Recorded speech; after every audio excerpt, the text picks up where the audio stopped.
na jengine. Wewe mshauti ya maji. Wewe mbona kimbia? Wewe. Makabulini na hai. BFF. Sikize. Umesema unataka bia?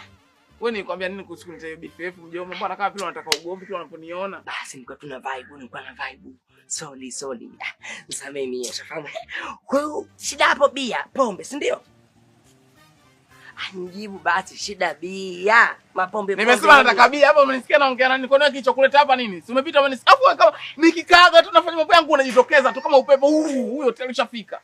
Hata si ulipo mimi nipo, ulipo wewe mimi nipo hapo. Hata nisikize, shafahamu.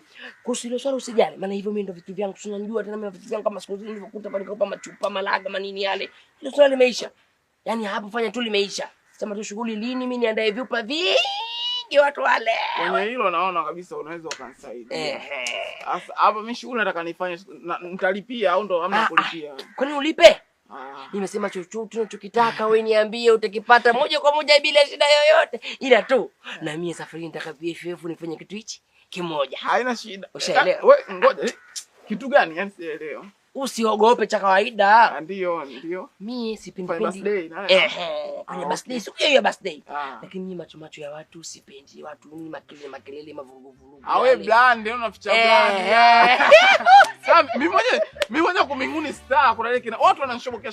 Wewe mwenyewe unanishobokea uongo. Kweli. Unanishobokea kwa sababu nini mbinguni? Jina kubwa. Kabisa.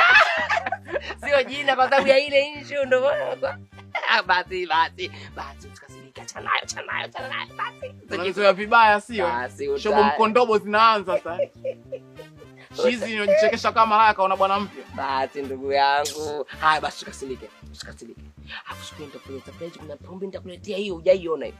Hiyo siku birthday. Hiyo mpya au nyama. Hiyo pombe sasa kwa sababu nimekwambia kuna kitu cha kunisaidia. Wakati birthday inaendelea pale. Mimi na wewe tunachukua zetu kazi pembeni. Tunatafuta kaburi letu lenyewe zuri. Tunatulia mimi na wewe tu wawili tu. Tunalewa zetu kimya taratibu hapa mambo yao. Na sisi tunafanya mambo yetu huku. Kimya. Yaani wewe ukae unalewa pembeni na mimi. Mimi na wewe. Ili weje. Si private. Ona mzoea sana. Ona mzoea.